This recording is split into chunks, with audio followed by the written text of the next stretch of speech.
All right, I would like to welcome to the stage Hailey Yaffee, Director of Enterprise Applications in Administrative Information Services, and Milena Angelova, Yes.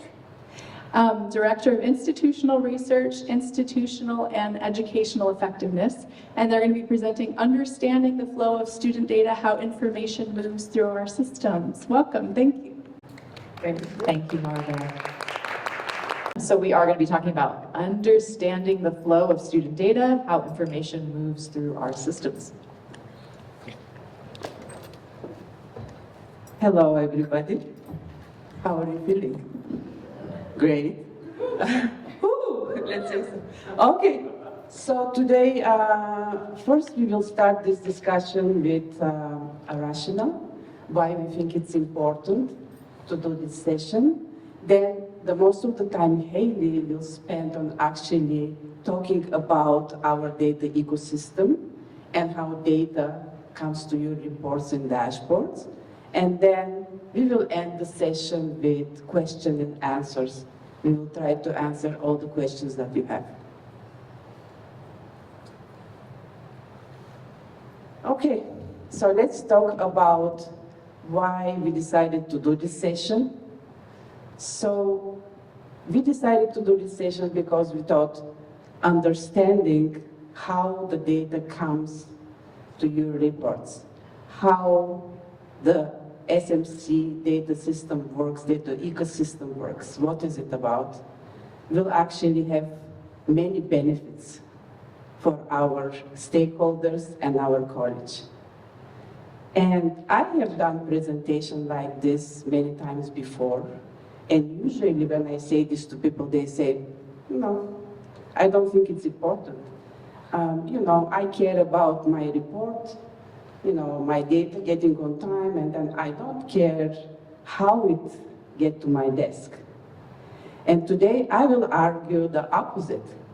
I will argue that it's essential for you and for everybody to know what is the pathway of the data, how it comes to you,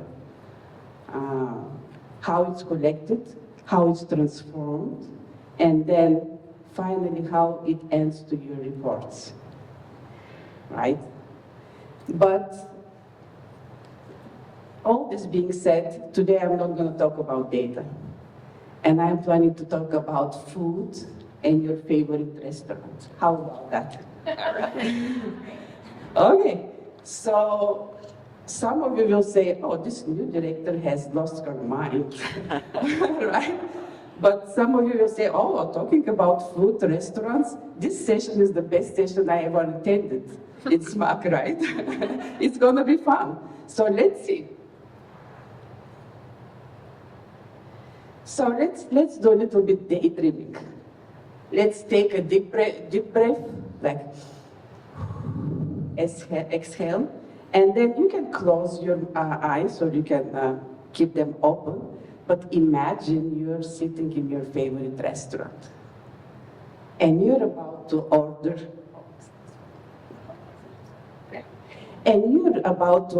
your favorite food. Now imagine that the food has arrived and now you're eating it, and think about how delicious it is, right? Think about what makes this food delicious. Is it the quality of the ingredients? Is it the cooking process? Is it the people in the kitchen, the cooks and the chef? What makes this food come to you promptly and still hot and exactly the way you order it? So open your eyes, and if you have found answers to these questions, please share. Anybody? Please go ahead. The food that I'm eating is working for my body, not against my body, so I don't have to do any extra work to get the food off of me. It's already working inside. Okay. Anybody else? What makes this food delicious? Yes. I made so many requests to customize it, but yet it came in the exact way I want it to come in. But what are the factors that make it delicious? Is it the ingredients? the people who prepared it, the skill of the chief.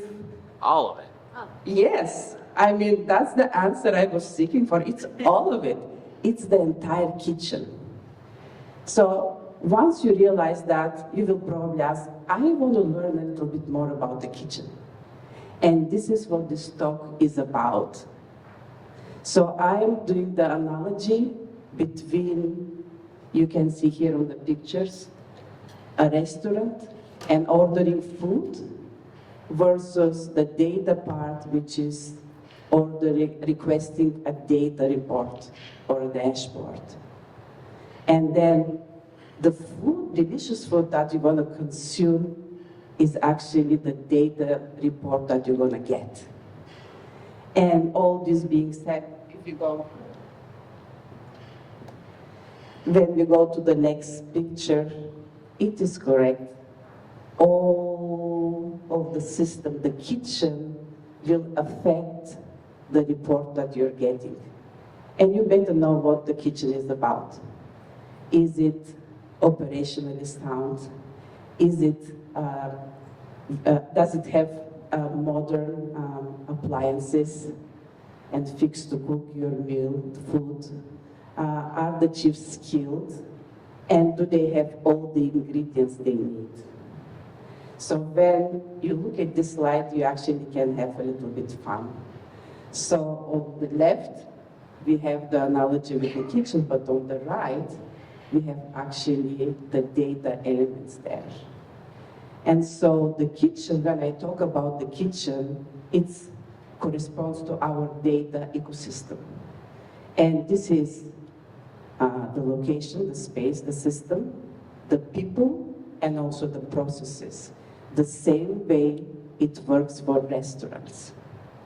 It's not just whether or not we have all the appliances we need, the big kitchen, but it's also about the people, the skill of the people, right? The organization, and the processes that they adopt to actually prepare the meals. All this affects what you get on your table. So if you look at the analogy, the ingredients is all the different data types that we have.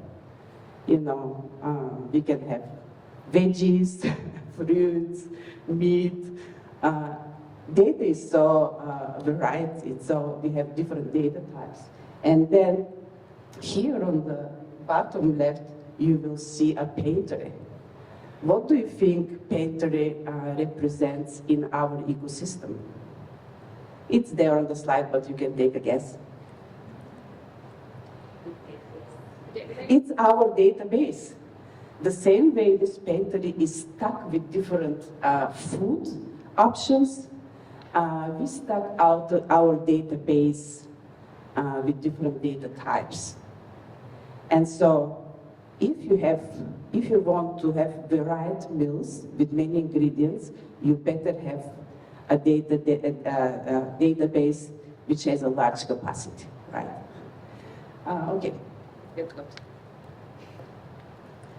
Okay, but this is not all. So another thing that you can see on the left here is a person who is bringing groceries.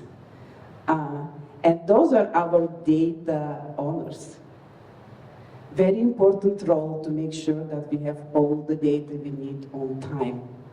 So the same way a buyer for the restaurant will go and purchase those every day, or maybe every week for some of them, we need our data owners to enter the data regularly so we can have it to cook our meal or to prepare our reports.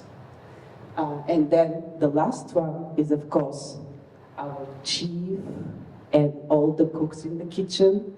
And as you see, those are the research office, the IIS team, and also all data owners. So all these moving parts need to work in unison together in order to produce the food that you need. And so now you can see that this is a very complex thing that requires a lot of collaboration, alignment, and effort. And so once you understand this, Hailey will take it from here and actually introduce to you a few aspects of the ecosystem, not the whole thing. For the whole thing, we will probably need a few hours, at least.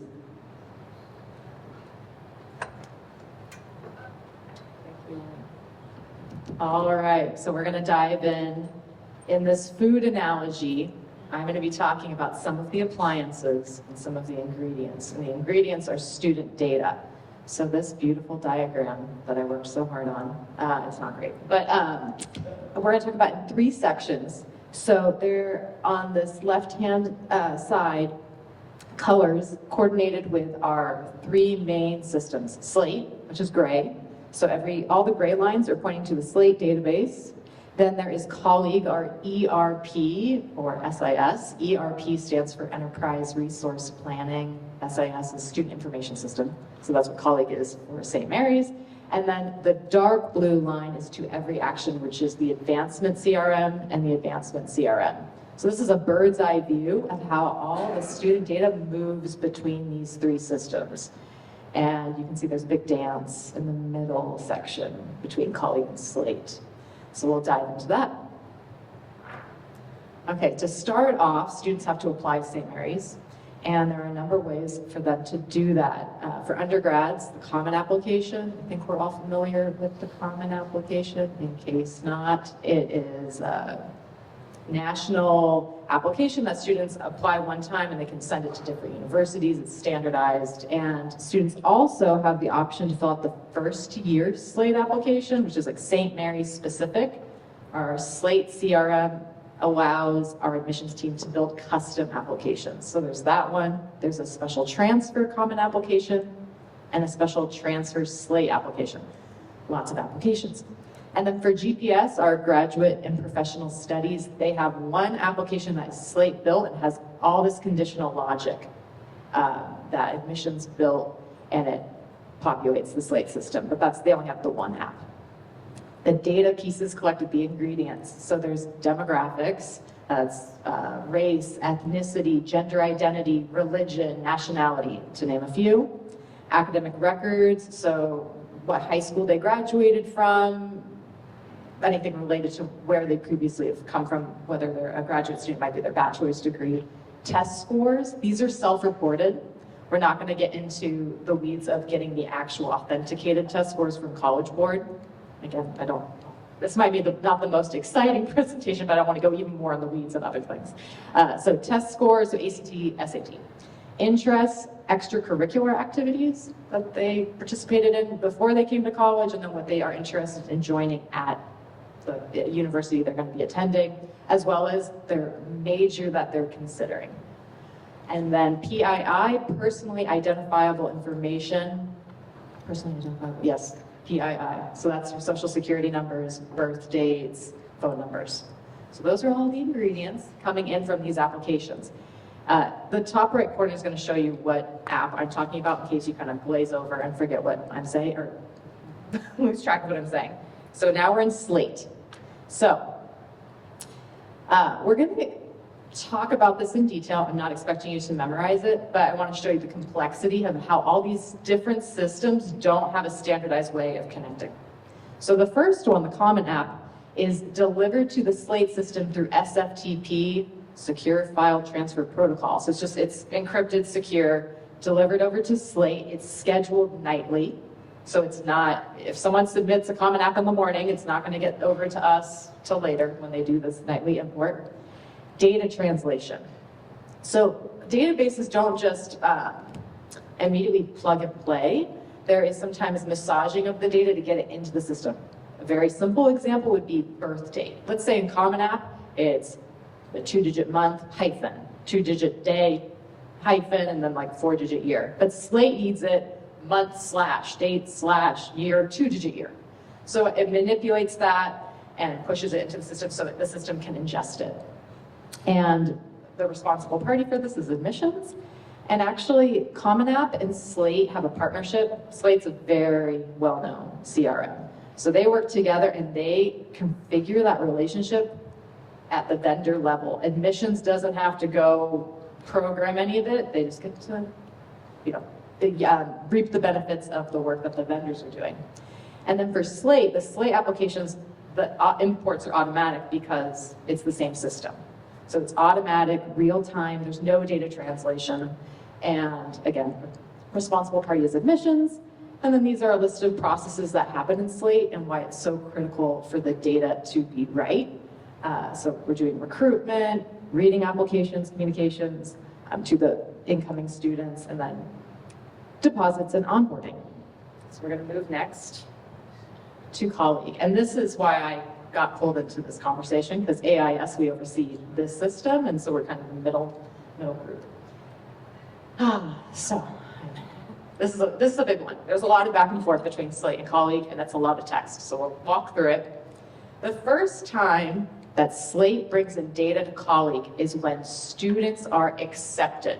We do not bring in just all applicants into the ERP SIS system, only accepted applicants. It's manually done by downloading files out of Slate and uploading them to colleague, and there is data translation. Some of it happens at the Slate level, and some of it happens in colleague level, and we'll kind of talk about that later. There's roughly 54 fields from Slate that are coming into colleague. In actuality, though, when it comes into colleague, it's populating way more than that, because there's way more tables that maybe are using first name than just one-to-one. And then admissions is responsible for doing that import, and AIS, we're kind of a consultant, and we'll get into that a little bit more. So admissions and AIS run that. And then when a student deposits, there's another import. And that it's very similar to this process. It's manually done, sometimes multiple times a day. And also students when they say they're not coming. So they can say they're not coming before they deposit, or they deposit. AIS, we move applications to students and colleague. There's like a formal process that says, okay, they deposited, they're really coming, let's give them an academic program. They can register for classes. So that's a whole big process. But then if they decide not to come, admissions has to update that so we can terminate the academic program, and if there's any other processes that need to kick off. There's only 2 fields really that are important for that one. And again, admissions and AIS.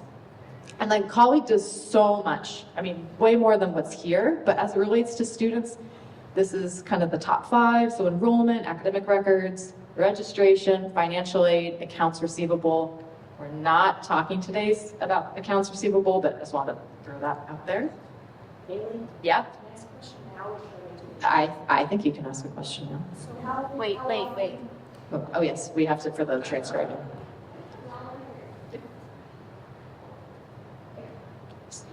Yes, Wendy. Just, I'm wondering how often, when a student is accepted, gives a deposit, and then decides not to come, how often that the admissions is changing that information in colleague? It's a great question. Right now, the admissions operations team is 1 person.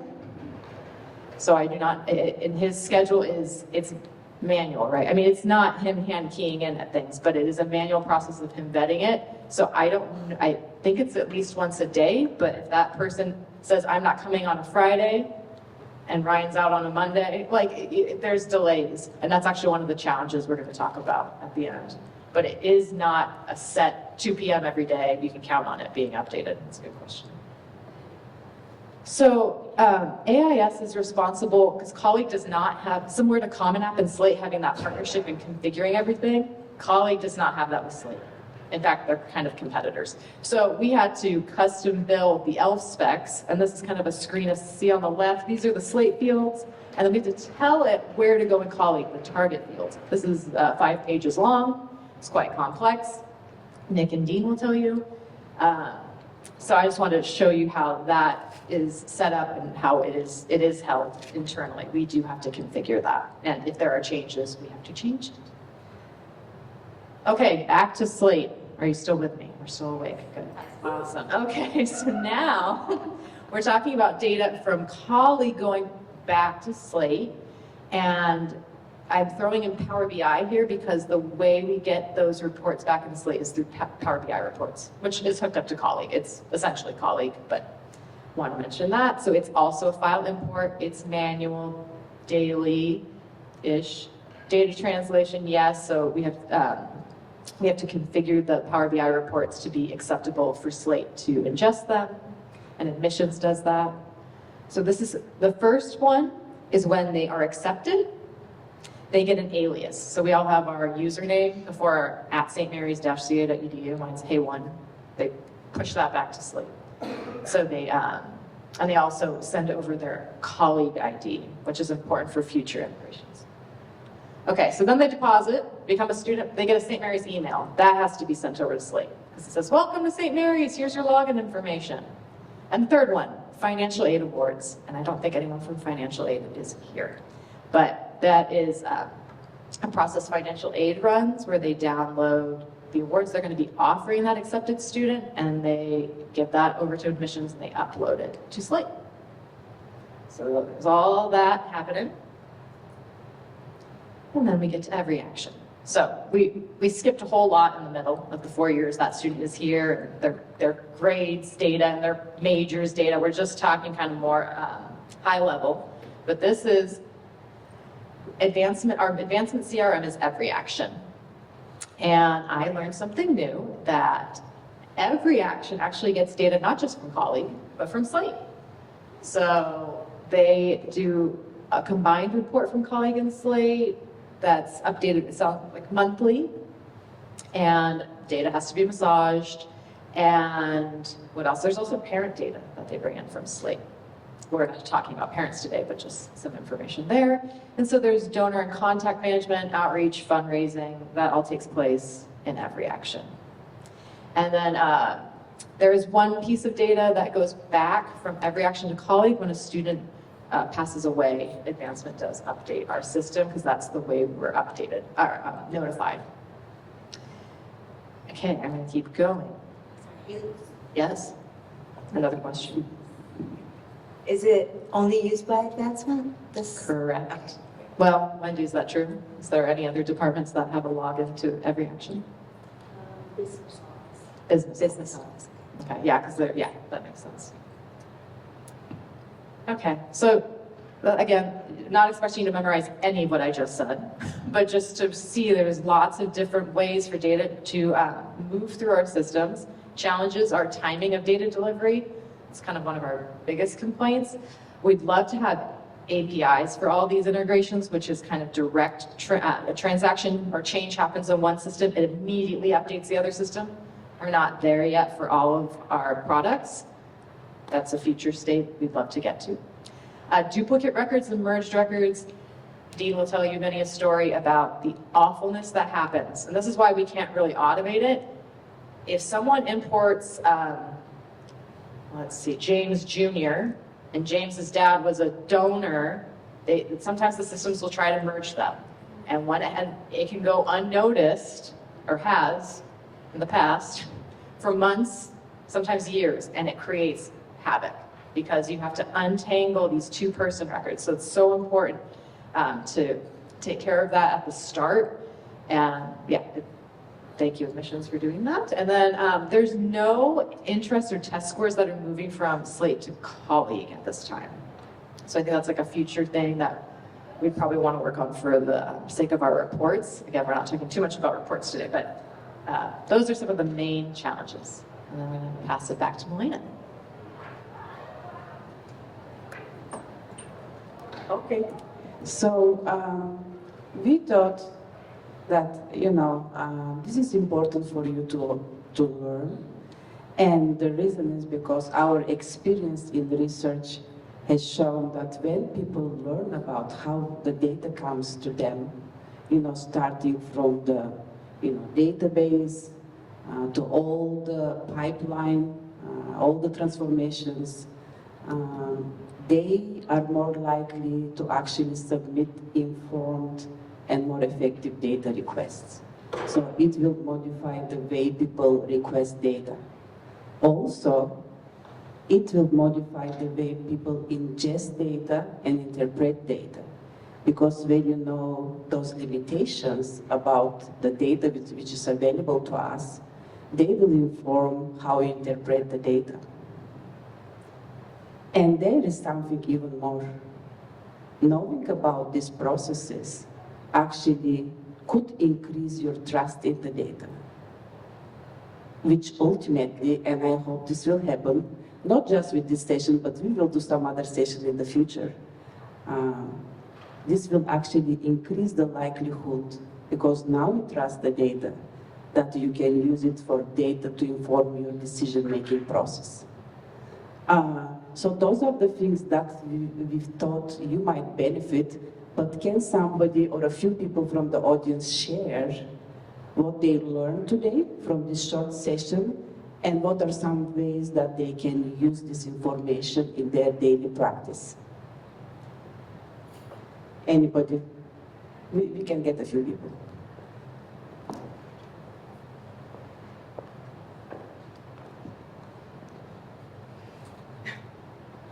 How many of you use data? All of you? Okay. Okay. So then,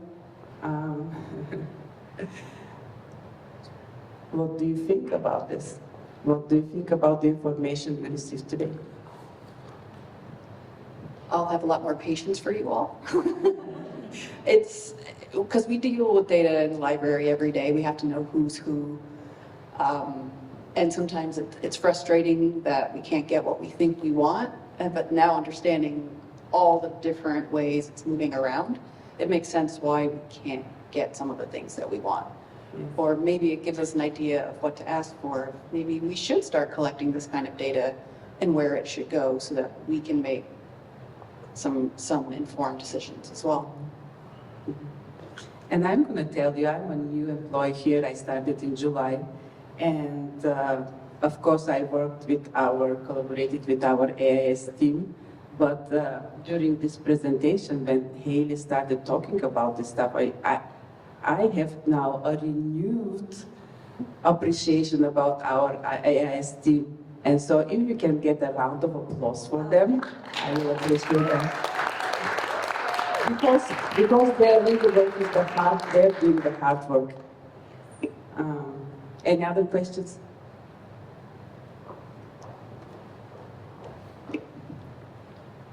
I just want to make a statement about the importance of data and how, at least in our office, in the advancement office, which is also the alumni office, is understanding who that student is when they're on campus. So if they're in a club, if they're on a team, we track all that information because it's really important for us to understand who the student is so that, 10 years from now when they're, multimillionaires, we can ask for, donations and ask them to come back and speak and ask them just to continue to be engaged at St. Mary's. And so as, you're doing your everyday work in your office and you think, oh man, this is such a cool club or such a cool engaging experience or an event that you think would be important for us to track, feel free to email me and I'm happy to enter all that information into our database. We enter, all events, if they've attended events,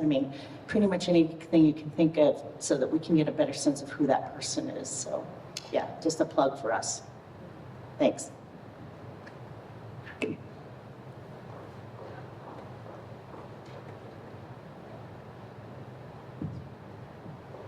I just want to say thank you for breaking down kind of what it looks like to get data. When you're on the receiving end of data, you just want to get it and make decisions on what your next steps are for your program or your organization.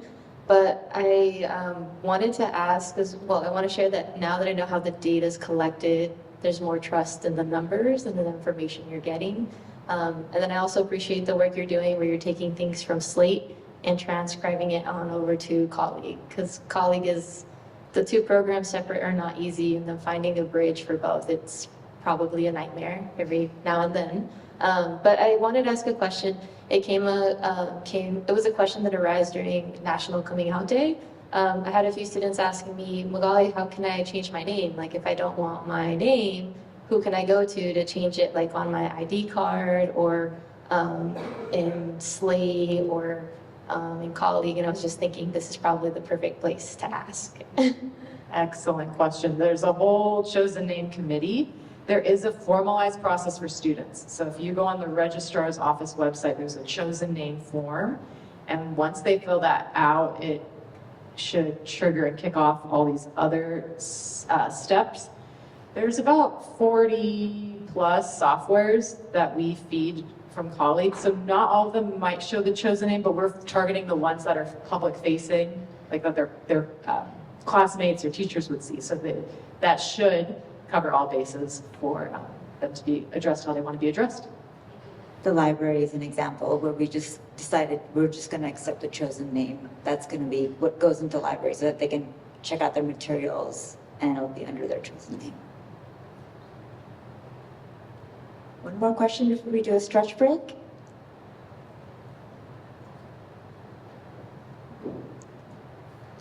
Okay, all right, we'll just take a short break.